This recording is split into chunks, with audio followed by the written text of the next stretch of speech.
You'll always be a nobody, my mom said over Sunday breakfast. Her voice was sharp, like the cold wind blowing through the open windows of their big, fancy house in Savannah. You're 32 years old. What do you have to show for it? I stirred my orange juice slowly, keeping my face calm. If only they knew about the real life I was living. The fancy ocean view apartment in Miami where I had woken up that morning. They would never be allowed in. That was my secret. Mom kept going, and my dad joined in. Look at your cousin Thayer. He just became a senior partner at Whitmore and Crane. And you? What exactly are you doing? Advisory work, I said, keeping my voice casual. I didn't give them any details because they didn't care. They never did. If only you had taken that junior accountant job at Parker & Lowe, Dad said, shaking his head. $48,000 a year isn't bad money. I bit back a laugh. The 2 deals I had just closed that week were worth more than all the money my parents made in a year. I was good, I thought, smiling to myself. Mom gave a tight smile. Good, but that old Honda you drive says something different. And that tiny apartment. I hid my grin. The Honda was a fake car. I drove it so my parents would think I was struggling. The apartment was fake too. My real life was very, very different. Anyway, Dad said, puffing out his chest like he was very important. We have a huge meeting tomorrow. Big investors, high net worth people. They're interested in our main project, Harbor Tower, downtown. I nearly dropped my fork. Harbor Tower? That was my building. I had bought it secretly through one of my holding companies 3 months ago. My parents' small real estate firm had been trying to get it for months, and now they had no idea I already owned it. Really? I asked, keeping my voice calm. Not that you'd understand, Mom said, waving her hand. Real estate is complicated. It takes vision, money, and connections. I nodded politely, glancing at my phone under the table. A message from my property manager flashed. Your parents' firm requested a meeting tomorrow. It should be fun. Dad got up, adjusting his blazer. Big day ahead. Maybe someday, Seren, if you work hard enough, you'll know what success feels like. I hugged them goodbye, still pretending to be the disappointing daughter they thought I was. If they read any financial news, they would know the truth. I was the anonymous investor changing Savannah's skyline, buying buildings they dreamed of. But they could never see that because they only looked at things their way. I called my building manager. Tomorrow should be interesting, I said. He chuckled. What's the plan? Standard protocol, I replied, starting the engine of my car. They'll need the owner's permission to enter the building. I assume you'll be watching. From my office, I said with a smile. The office that my parents didn't know even existed in my Miami penthouse. Exactly, I said, easing onto the highway, leaving their fancy neighborhood behind. Make sure security knows, I told my manager. No special treatment, no exceptions. They want to meet the building's owner? They'll have to work for it. Like how they made you work for their approval, he asked. Something like that, I replied. The city skyline shimmered in the distance as I drove. Sometimes success isn't about proving people wrong. It's about letting them watch themselves be wrong. A notification lit up my phone. Morgan Stanley deal closed. $240 million profit. My parents' entire net worth wouldn't even cover the commission. While they bragged about cousin Thayer, $190,000 salary, I had finished a deal that could buy his whole law firm 100 times over. I drove into my private garage beneath Harbor Tower. Rafferty, my head of security, nodded at me. He knew more about my real life than my parents ever would. Good brunch with the folks? He teased. Oh, I laughed. The usual. I'm nobody. Should have taken Dad's job at his sinking company. The elevator opened into my world. 12,000 square feet of glass and steel floated above the Atlantic Ocean. Everything screamed success, the kind my parents could never imagine. Floor-to-ceiling windows showed the Miami skyline sparkling like stars. I dropped my keys on the marble console and checked another message from my assistant, Alara. Your parents' firm filed their request to meet. Confirm for tomorrow. I grinned. Confirm it. Let's give them a tour of my building. They spent decades trying to make me small. Tomorrow, they would walk into Harbor Tower with their pitched decks and false confidence, never guessing I owned every inch of what they wanted. They were bringing their entire executive team and a few so-called investors. Really, just rich friends with hollow pockets. I loosened the navy tie I had worn for brunch. It was cheap, just for appearances, and tapped the panel on my wall. My home office came alive. A panoramic view of the Miami skyline stretched across floor-to-ceiling screens. Live security feeds from Harbor Tower filled the screens. Are the lobby cameras ready? I asked. All set, Ilara replied, glancing up from her tablet. We can record every second of their reactions. I walked past a gallery wall lined with framed magazine spreads and awards my parents had never seen. Forbes, Private Equity Weekly, 30 Under 30, Real Estate's Quiet Power Player. My name appeared in all of them. By design, I had built an empire worth $5 billion behind layers of trusts and holding companies while my family mocked my consulting job. Should I draft the standard rejection letter for their offer? Ilara asked, scrolling. No, I said slowly, smiling. Tomorrow calls for something personal. Personal. Have legal prepare a dossier on every failed development they've touched, every loan they've defaulted on, every investor they've burned. Make it clear the owner of Harbor Tower doesn't deal with them. What did Mom call you again? A nobody. Ilara grinned. Exactly.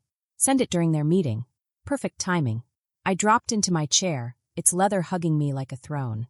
Floor-to-ceiling glass bathed the room in gold as the sun dipped toward Biscayne Bay. Oh, and tell security when they demand to speak to the owner. You'll be too busy counting your billions to bother, I said. I ripped off the tie and tossed it in the trash.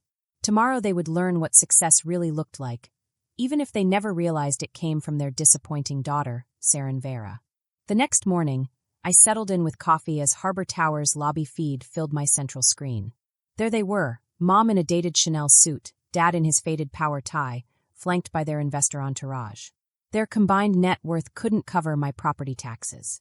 They've arrived, Ilara whispered, barely containing her smirk.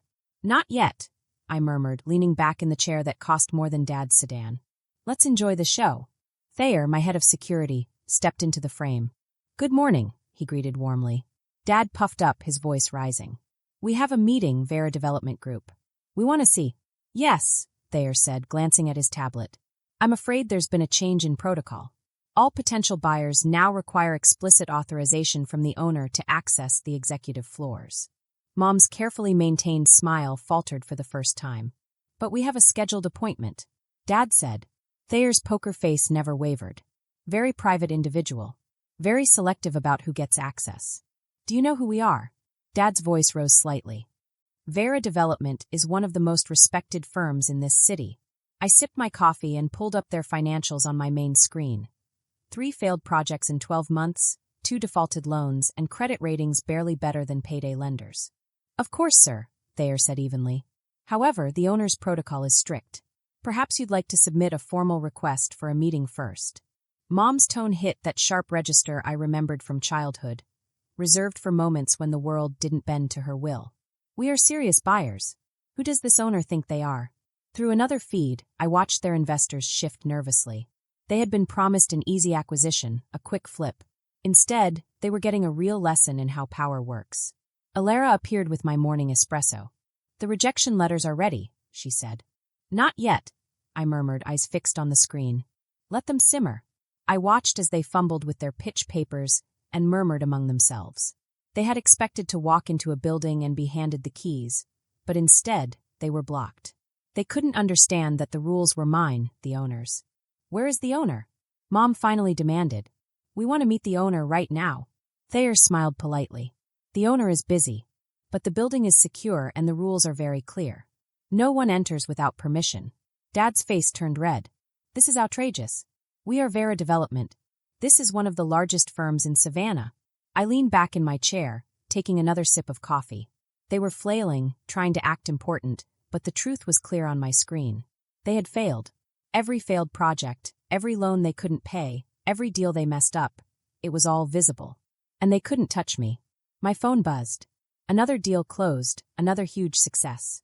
I smiled, thinking about how my parents had spent their entire lives trying to make me feel small. And tomorrow, when they walked into Harbor Tower thinking they could take it from me, they would learn exactly who I was. I looked out at the sparkling Miami skyline. Everything was mine. Every deal, every building, every dollar. And they would never, ever understand that sometimes real success isn't about proving people wrong. It's about letting them watch themselves be wrong while you quietly build the life they could never imagine. Down in the lobby, Dad leaned forward in his chair. His face was bright red, like the sunburns he used to get when we went on those cheap family vacations. I want someone in charge now, he said, his voice loud and serious. I am in charge of building security, Thayer said, his voice calm, like still water that doesn't move even when the wind blows. And without the owner's permission, you cannot go to the executive floors. Dad frowned. Then how do we talk to the owner? One of the investors asked, sounding nervous. His confident voice now seemed weak, like a balloon losing air. The owner checks every request personally, Thayer said. But they are very careful about who they meet. Companies that have had money problems or mistakes in the past usually do not meet the owner. Mom's hand flew to her necklace, the fake pearls she loved to show off at fancy lunches. What do you mean by that? She asked, her voice sharp. I'm just explaining the rules, ma'am, Thayer said politely. But if you like, I can have our lawyers send a detailed explanation about why your company might not meet the owner's requirements. I whispered to Alara, perfect timing. Alara tapped her tablet, and I watched on the lobby screen as a security helper walked over to the group, holding a big envelope. For Vera Development, the helper said, handing over a thick envelope from the owner's lawyers. Dad grabbed it immediately, his hands shaking slightly as he opened it. I zoomed in on the lobby screen, enjoying every little reaction on his face as he read the first page. This is, he stammered, unable to finish the sentence. It's a full report, Thayer said, showing why Vera Development cannot meet with the owner. It also lists all of your recent business problems and mistakes. The investors shifted nervously in their seats. Some of them started looking at their phones, clearly wanting to leave. Mom's makeup was perfect, but it could not hide the fear in her face. This is impossible, she whispered, flipping to the next page. Dad kept muttering as he turned page after page. Each page showed their failures, the loans they hadn't paid back, and all the promises they had broken. How did they know all this? Dad demanded, his face red with anger. I smiled quietly in my glass-walled office, remembering all the family dinners when they called my tech work a silly hobby. It's amazing what you can find out when you know how to use data and computers. Their company still thought it was just a passing trend. Sir, Thayer said politely, the owner also asked me to tell you that Harbor Tower is not interested in working with. He looked at his tablet. Ah yes, developers whose last big success was 20 years ago. Mom grabbed the envelope from Dad's shaking hands. These numbers, this information, this is private, she hissed. Not to someone who knows where to look, I said, sipping my coffee. Alara came in with a big grin. The investors are pulling out, she said.